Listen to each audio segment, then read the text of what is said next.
Hello guys, आगे बढ़ते हैं। आगे हमको कवर करना है वॉलंटरी वाइंडिंग अप। ठीक है, हमने वाइंडिंग अप चैप्टर स्टार्ट किया था जिसमें हमने ट्रिब्यूनल के द्वारा जो वाइंडिंग अप का प्रोसीजर है वो हमने देखा कि भाई कोई अगर पिटीशन फाइल करता है वाइंडिंग अप के लिए, ठीक है, कोई चाहे वो मेंबर हो, ठीक है, या फिर कोई क्रेडिटर हो या डायरेक्टर हो, कंपनी हो या फिर आरओसी हो, मतलब इवन सेंट्रल गवर्नमेंट को अगर लगता है कि इसका करना चाहिए तो वो कोर्ट में पिटीशन फाइल कर सकती है, तो वो वाइंड अप के लिए बोल सकती है। अब कोर्ट के पास क्या क्या पावर है उस पिटीशन के मिलने के बाद, क्या क्या अथॉरिटी है कोर्ट के पास, तो कोर्ट चाहे तो उसको डिसमिस कर दे उसी पॉइंट पे कि भाई ये मुझे वैलिड नहीं लग रहा है, या जो भी ग्राउंड्स फुलफिल होने चाहिए तो फुलफिल नहीं हो रहे हैं, या किसी भी ऐसे पॉइंट पे वो उसको डिनाई कर सकता है या उसको पास कर सकता है। पास कर सकता है तो एक लिक्विडेटर अपॉइंट कर सकता है, और मतलब कुछ उस सारे प्रोसेस को कर सकता है। वो हमने लास्ट के लेक्चर में देख लिया है। आप लोग इस लेक्चर को देखने से पहले लास्ट लेक्चर ज़रूर देखें, ठीक है, इससे पहले का लेक्चर ज़रूर देख लें। ठीक है, चलिए देखते हैं आगे क्या कहता है वॉलंटरी वाइंडिंग अप। कह रहा है कि कोई भी सेक्शन 59 हमारा कहता है, सेक्शन 59, ठीक है, एनी कॉर्पोरेट पर्सन, अभी यही रुक जाते हैं, ठीक है, कॉर्पोरेट पर्सन, ठीक है। हमने कंपनी की डिफिनेशन जब पढ़ी थी, ठीक है, कंपनी की डिफिनेशन जब पढ़ी थी तो हमने क्या पढ़ा था उसमें कि अ कंपनी, ठीक है, रजिस्टर्ड इन दिस एक्ट और एनी अदर प्रीवियस एक्ट, ठीक है। कंपनी का रजिस्ट्रेशन जो है वो हमारे इस एक्ट यानी कि 2013 में होना चाहिए, या इससे पहले 1956 या उससे पहले के जितने एक्ट आए हैं उनमें से किसी भी एक्ट में उसका रजिस्ट्रेशन हुआ हो तो हम उसको कंपनी मानते हैं। अब जब कंपनी की हम फीचर्स से पहुंचते हैं तो हम देखते हैं company is a corporate personality. Company is a corporate personality मतलब कि भाई कंपनी का अपना अलग अस्तित्व है, ठीक है। एक कंपनी है, ठीक है, एक कंपनी है ये, ठीक है, और यहाँ पे इसके मेंबर्स हैं, ठीक है, ये मेंबर्स हैं। अब जो ये कंपनी के मेंबर्स हैं, ठीक है, ये कंपनी से डिफरेंट हैं या नहीं, बस यही बात कही जा रही है, ठीक है।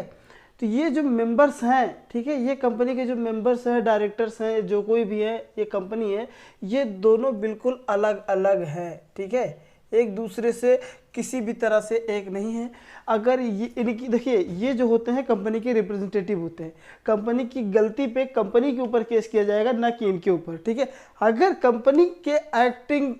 जो ये रिप्रेजेंटेटिव हैं इन्होंने अपने पर्सनली कोई गलती की है, ठीक है, पर्सनल कोई गलती की है तो उसके लिए उनको पर्सनली शू किया जा सकता है, ठीक है। बात समझ आ रही? तो वही बात कर रहा है कि कॉर्पोरेट पर्सन, यहाँ कॉर्पोरेट पर्सन से मतलब किसी भी व्यक्ति से जो जीवित व्यक्ति हैं उनसे नहीं हो रही है, यहाँ पे कंपनी की बात कर रहा है। कोई भी कंपनी या कॉर्पोरेशन, ठीक है, कंपनी या कॉर्पोरेशन कोई भी हो सकता है, लेकिन वो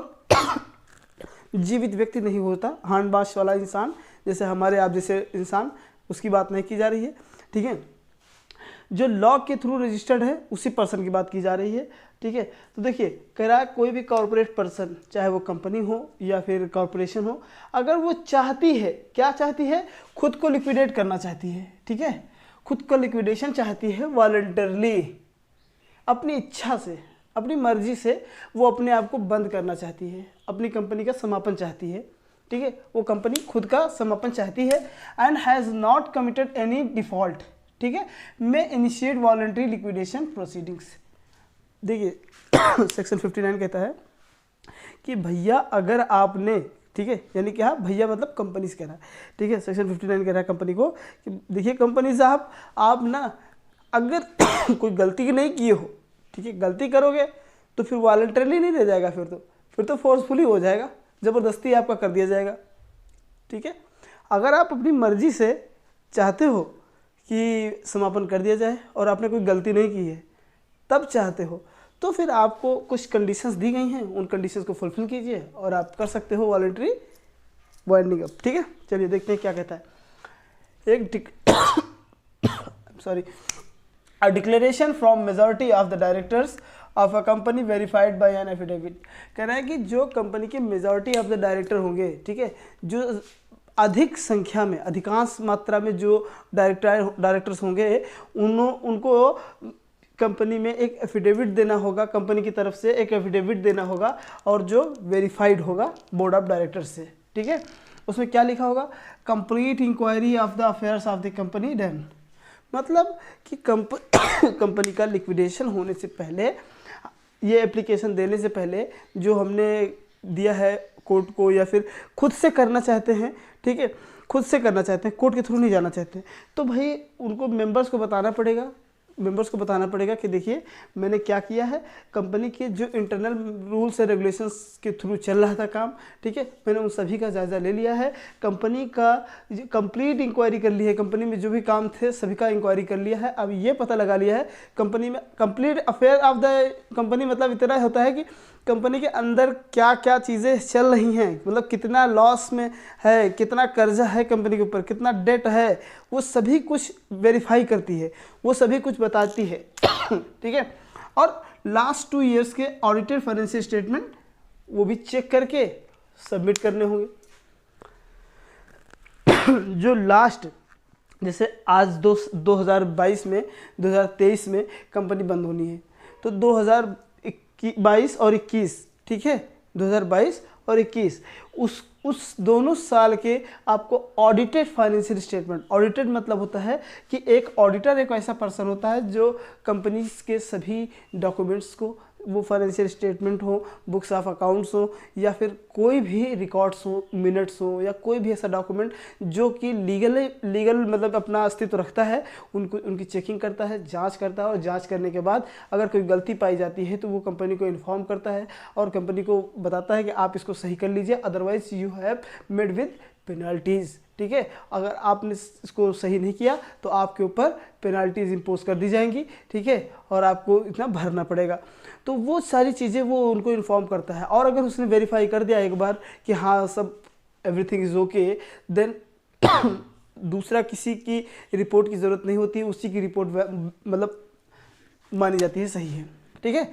तो वही कह रहा है, report of voluntary valuation prepared by registered valuer. अब जो कंपनी की करंट वैल्यू है, ठीक है, कंपनी में कितने एसेट्स हैं, कितने मतलब कंपनी के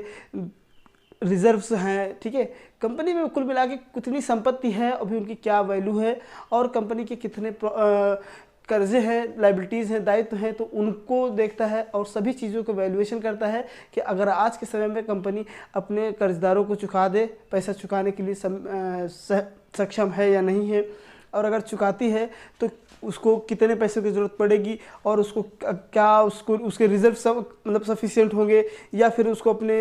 एसेट्स बेचने पड़ेंगे, क्या एसेट्स बेचने के बाद कर्जे पूरे हो जाएंगे कि नहीं हो जाएंगे, वो सभी चीज़ों का वैल्यूएशन करता है और एग्जैक्ट वैल्यू फाइंड करता है, एग्जैक्ट वैल्यू निकालता है, ठीक है। जो एग्जैक्ट वैल्यू होती है